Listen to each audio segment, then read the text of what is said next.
Hello guys, अगर आपके भी छोटे भाई बहन हैं तो आप बिल्कुल अच्छे से समझ पाएंगे कि मैं आपसे क्या कहने वाला हूँ। हम में से ज्यादातर को कभी ना कभी चिढ़ाया गया होगा और हम जानते हैं कि ये कितना बुरा होता है। मेरे दो बड़े भाई हैं, ब्रॉडी और ब्रैडन, और वो अच्छे से जानते हैं कि कैसे मुझे परेशान किया जाए। सच में उन्होंने तो इस पर रिसर्च की हुई है कि मुझे किस तरह परेशान किया जाए। पर पास्ट में मेरी फैमिली हिस्ट्री में दो बड़े इंसिडेंट्स हुए थे। इन दो इंसिडेंट्स में मैं बहुत ज्यादा गुस्सा हो गया था और एक ऐसे स्टेट में चला गया था कि मेरा भाई उस स्टेट को गोरिल्ला पार्कर मोड कहता था। तो ये रहे वो दो मौके जब मैं उस गोरिल्ला पार्कर मोड में चला गया था।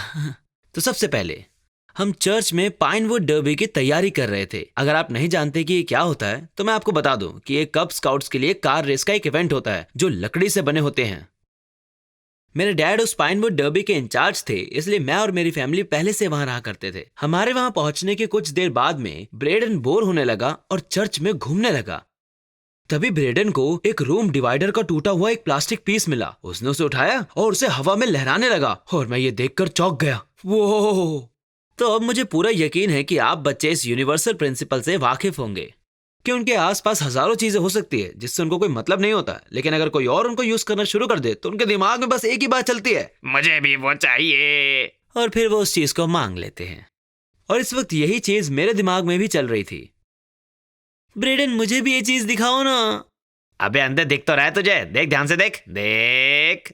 नहीं, मेरा मतलब था मेरी उस चीज को पाने की चाहत और ब्रेडन का मुझे लगातार चिढ़ाना लगभग 20 मिनट तक चलता ही रहा।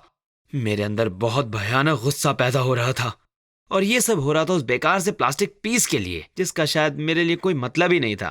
ब्रेडन, अब वो मुझे दे दो, अब मेरी बारी है। हाँ ठीक है, चल। बहुत शांति मिली जब मैं उस चीज को लेने गया। तभी जैसे ही वो चीज मेरे हाथ में आने लगी, ब्रेडन ने मुझसे वो छीन ली। गुस्से में मेरा दिमाग खराब हो गया।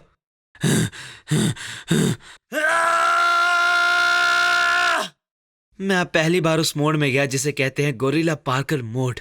गुस्सा मेरे दिमाग को फाड़कर बाहर आ रहा था और मैंने ब्रेडन का पीछा करना शुरू कर दिया। अब मुझे कोई नहीं रोक सकता है, मैं ब्रेडन को पकड़ने के लिए कुछ भी कर सकता था। ब्रेडन ये सब देखकर और भी तेज भागने लगा, उस राक्षस से भी जो मैं था। मैंने उसका पीछा उस जिम तक किया जहां पाइनवुड डर्बी की सारी तैयारियां चल रही थी। मैं दौड़ा और गिर गया, लेकिन फिर भी मैंने पीछा करना नहीं छोड़ा। ब्रेडन पहले टेबल पर फिसल गया और 4 साल का छोटा ब्रायसन, जो गुस्से से लाल था, सीधे उसकी तरफ भागने लगा।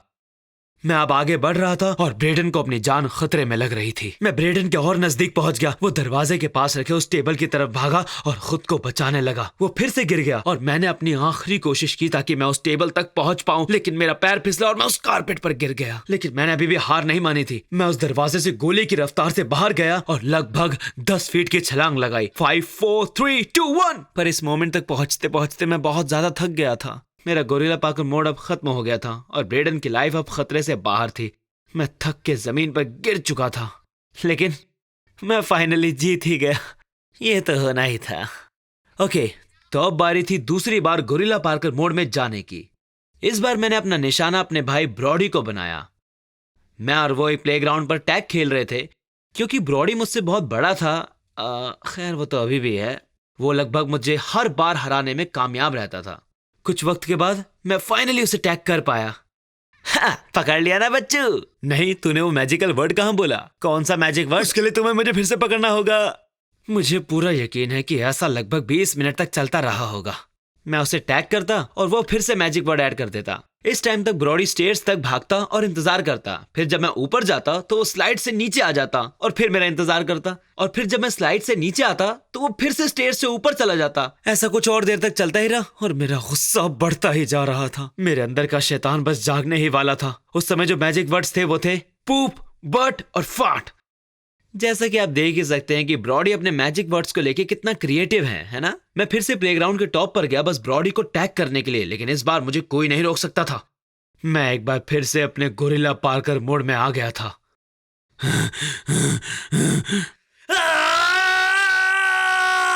अब मेरा यह गुस्सा किसी को नहीं छोड़ेगा। अपने गुस्से में मैं 10 फुट के प्लेग्राउंड से नीचे कूद गया और जब मैं नीचे कूदा तो मैं एक चिपटी हुई डॉल की तरह था। पर यह भी मुझे ब्रॉडी को पकड़ने से रोक नहीं सकता था। मैं फिर से तैयार हो चुका था एक और ट्राई करने के लिए।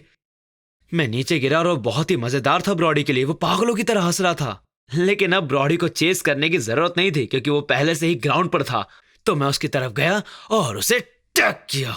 तुम्हारे मैजिक वर्ड्स थे पूप, बट और फाट। मैंने कर दिखाया।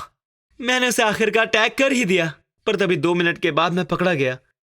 खैर, अब मैं जानता हूँ कि आप सब क्या सोच रहे होंगे, अरे तुम्हारा भाई तो कितना पागल है, बेवजह हंसता ही रहता है। लेकिन आप गलत हो। उसके लिए एक्चुअली मेरे मन में रिस्पेक्ट बढ़ गई है। हम सब एक दूसरे से प्यार करते हैं। तुम लोग मुझे गलत मत समझना। ये गोरिल्ला पार्कर मोड वाकई में एक डर का फैक्टर है। मैं सालों से गोरिल्ला पार्कर मोड में गया नहीं हूँ, लेकिन मैं कब दोबारा चला जाऊँ ये मुझे पता नहीं। तो इस स्टोरी से हमें ये सीख मिलती है कि अपने छोटे भाई बहनों को ज्यादा परेशान मत करना, वरना मेरी ही तरह वो कॉस्मिक पावर उनका भी खेल खत्म कर सकती है। तो भैया अपना ध्यान रखना। Anyway, thank you so much आप सबका वीडियो देखने के लिए। आप सबसे मैं बहुत ही जल्द मिलूंगा। सब्सक्राइब बटन दबाना मत भूलना आप। हे गाइस, तो ये मेरा पहला एंड कार्ड है। तो मैं आप सबको कहना चाहता हूँ कि मेरा यूट्यूब के अलावा कोई और सोशल मीडिया अकाउंट नहीं है, तो फेक अकाउंट से जरा बच के रहिएगा। और अगर मेरा कोई सोशल मीडिया अकाउंट होगा तो मैं आपको इस चैनल के थ्रू सबसे पहले बताऊंगा। मैं एनिमेशंस बनाता हूँ, सो एनिमेशंस बनने में टाइम लगता है, तो वीडियोस आने में भी टाइम लगता ही है। तो वीडियोस देखते रहो, मिलते हैं, बाय।